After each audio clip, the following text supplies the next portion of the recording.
What happens when a young African president rejects the world's most prestigious award?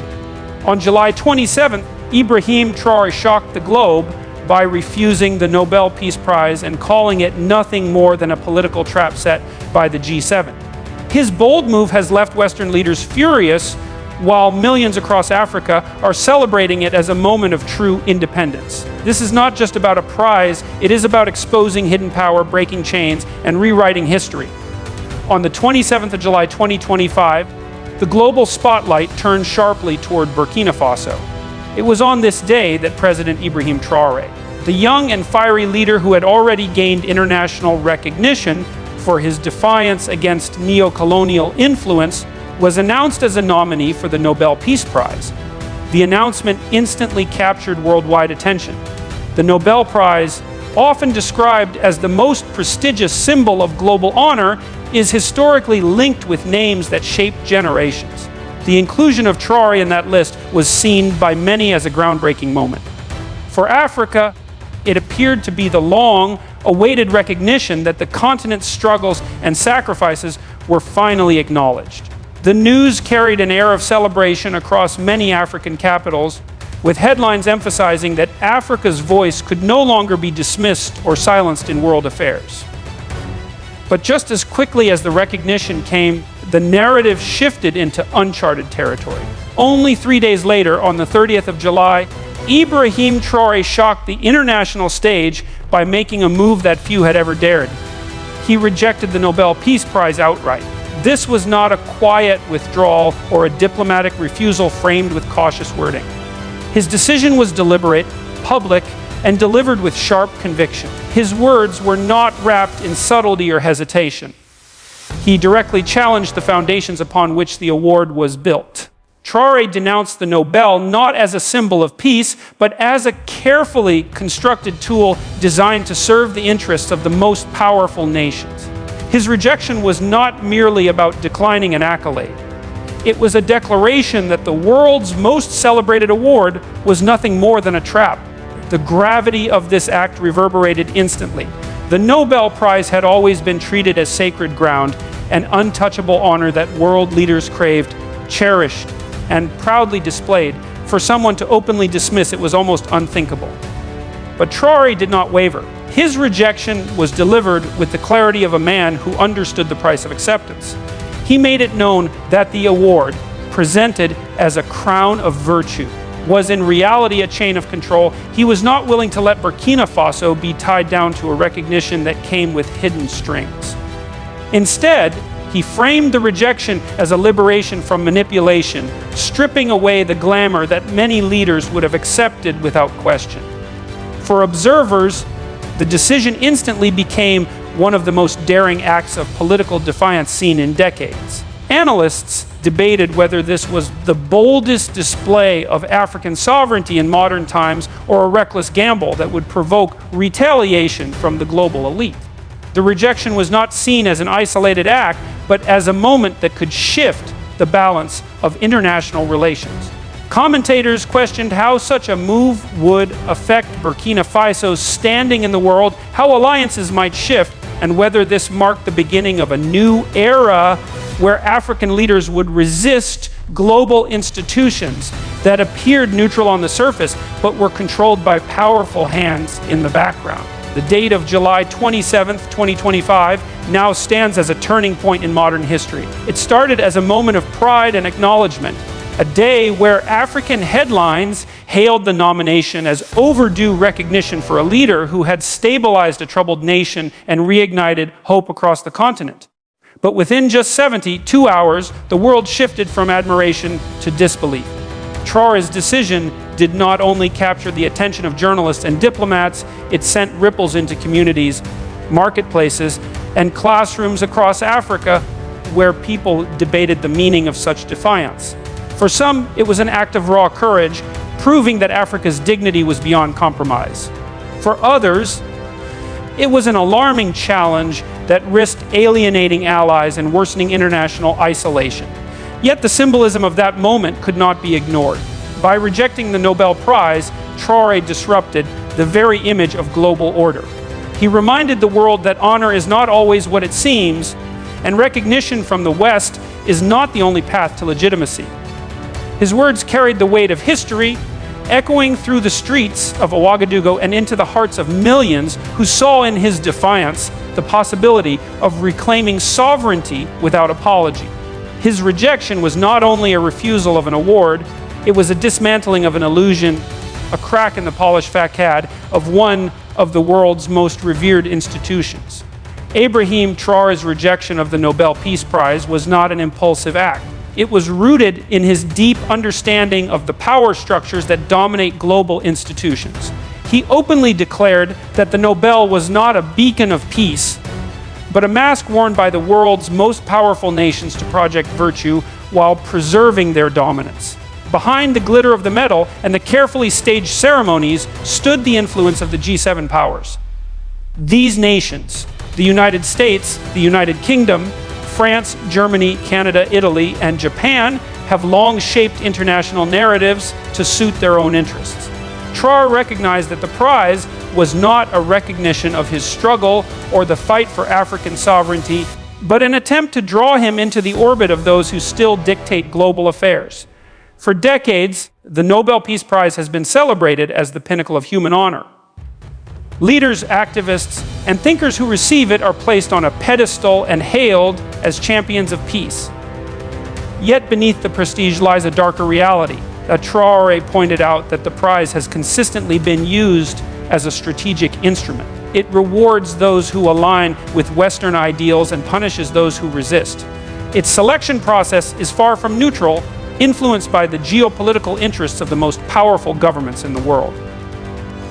Through this award, the G7 has managed to legitimize figures who fit their narratives while ignoring or silencing leaders who challenge their authority.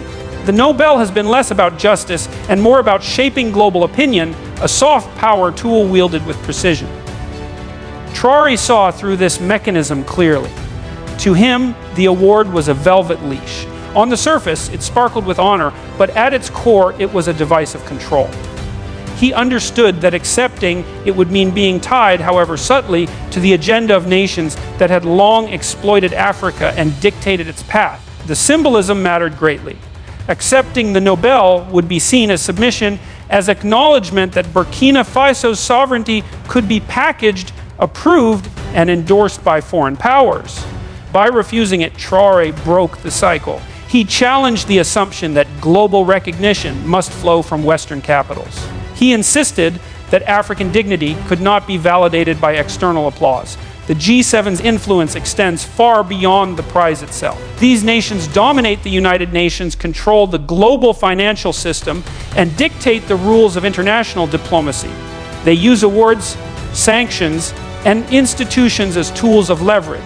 Traoré's defiance exposed how these instruments operate. He revealed that the Nobel Peace Prize was not just a medal, but part of a broader strategy to neutralize dissent and integrate independent leaders into a system of control. For him, the nomination was never a gesture of goodwill.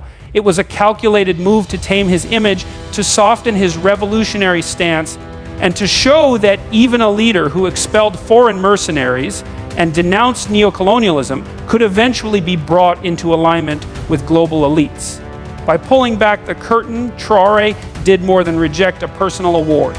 He forced the world to confront uncomfortable truths about who really decides what peace means. His message was that peace defined by the G7 is not universal peace. It is a selective version that protects their dominance while marginalizing others. The prize, he argued, does not honor those who truly resist oppression.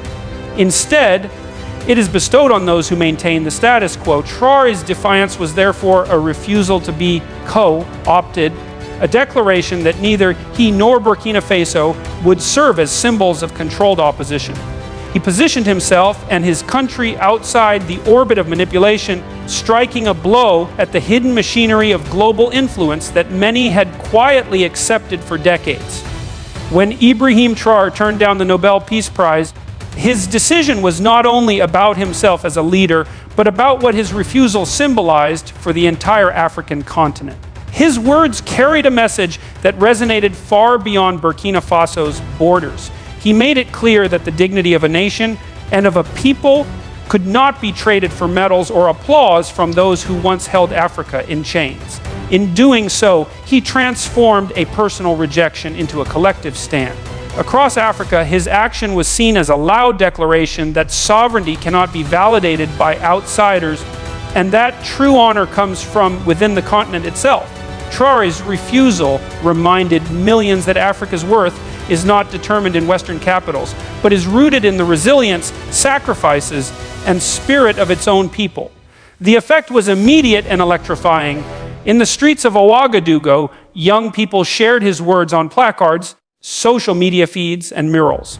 Artists painted his image beside African heroes such as Thomas Sankara and Patrice Lumumba, figures who also resisted foreign domination.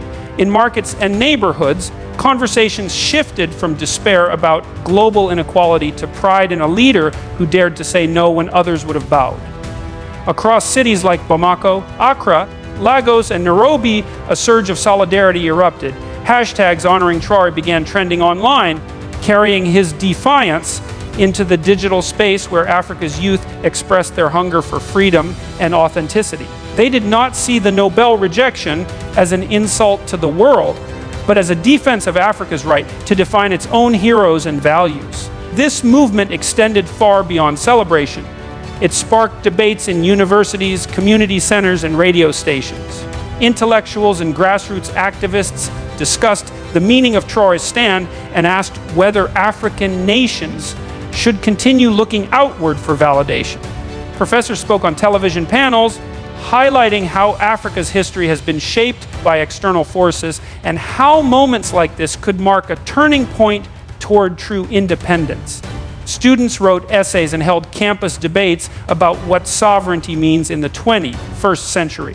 Farmers in rural areas and workers in urban centers alike saw the rejection as a sign that they too were not bound to the expectations of global powers. For many, Traoré's action carried echoes of past struggles.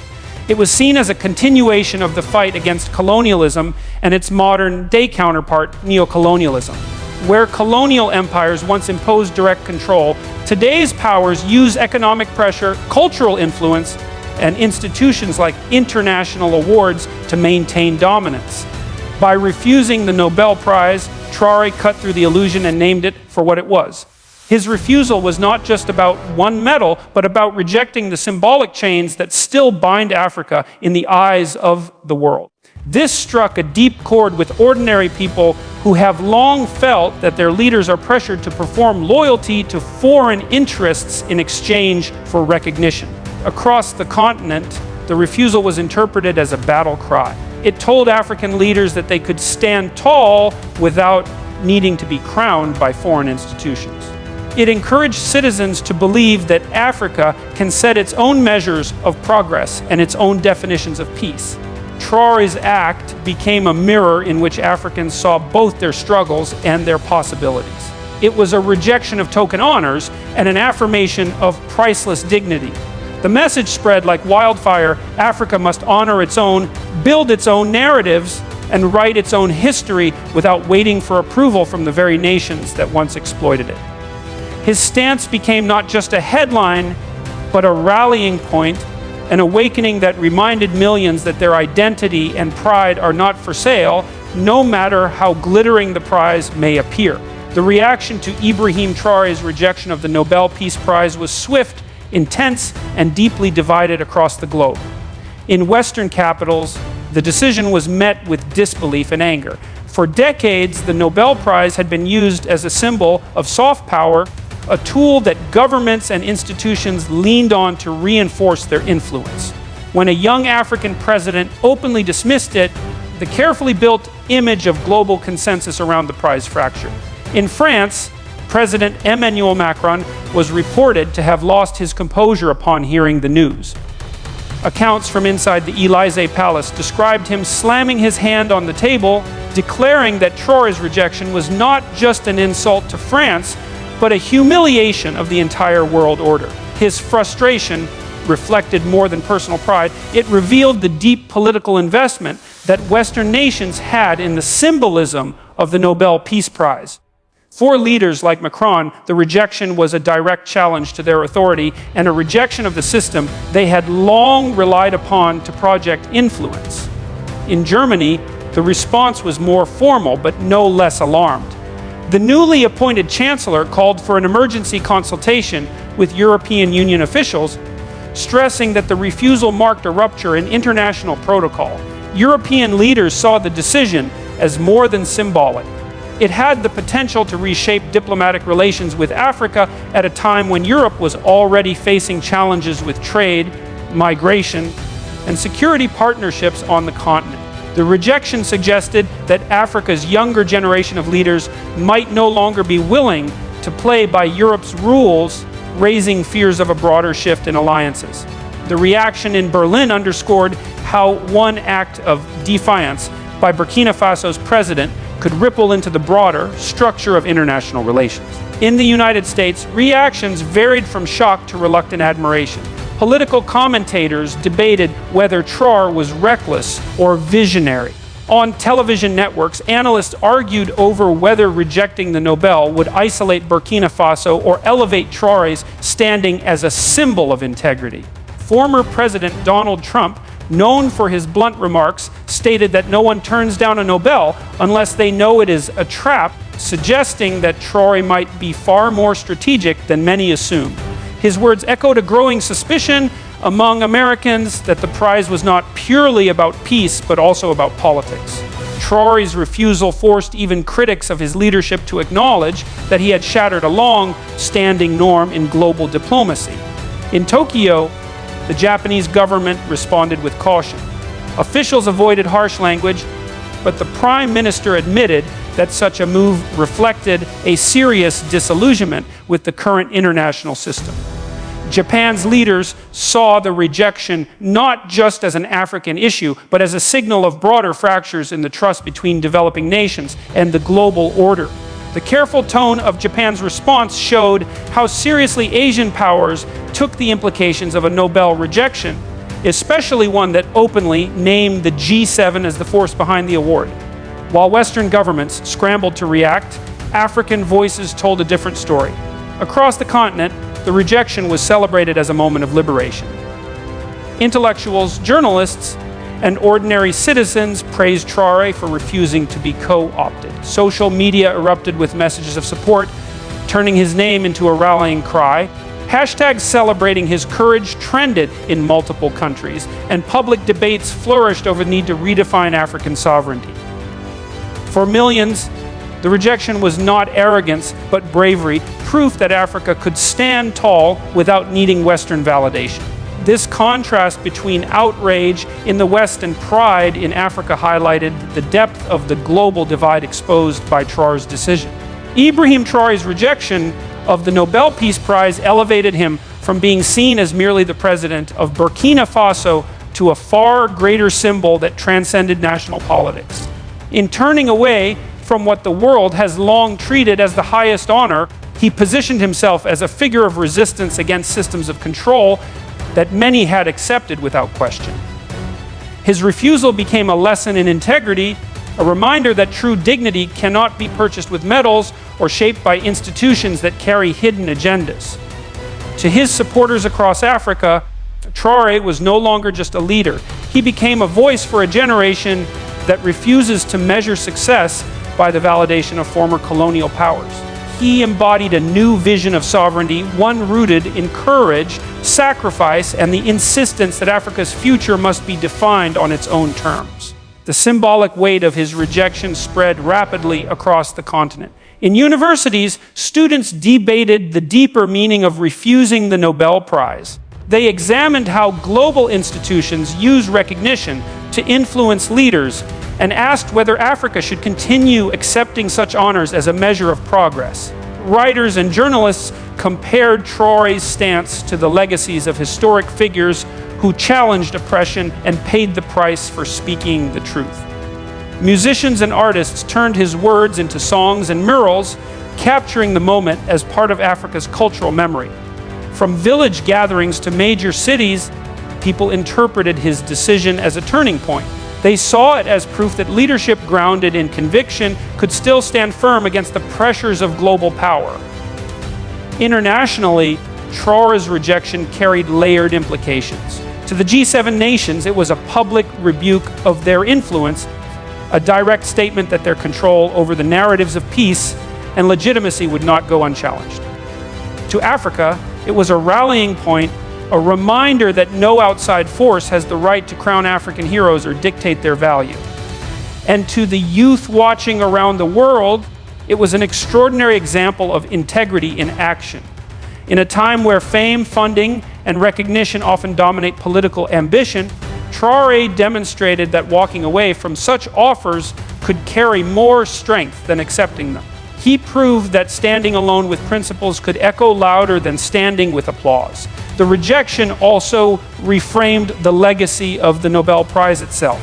For over a century, the award had been cloaked in prestige and treated as untouchable, but Traoré's refusal forced the world to question its neutrality. By calling it a trap and a political tool, he stripped away its aura of purity. His words highlighted that the prize has never been distributed without consideration of political alignment. This revelation struck many as a wake-up call. What had once been regarded as a universal symbol of justice was now seen through the lens of global manipulation. Traoré's action did not erase the achievements of past laureates, but it exposed the deeper context in which the award operates. For Burkina Faso, the rejection was a powerful declaration of independence. It gave citizens a renewed sense of pride, reinforcing the idea that their nation's worth does not rest on foreign approval. People celebrated him not for winning a medal, but for refusing it. To many Africans, his decision carried greater weight than acceptance ever could. It became a story not of loss, but of victory, victory over illusions, victory over dependency, and victory over the idea that Africa must always bow to Western institutions for validation. By choosing dignity over decoration, Traoré transformed his leadership into a symbol of defiance and inspired a continent to dream of freedom measured not by external applause, but by internal strength.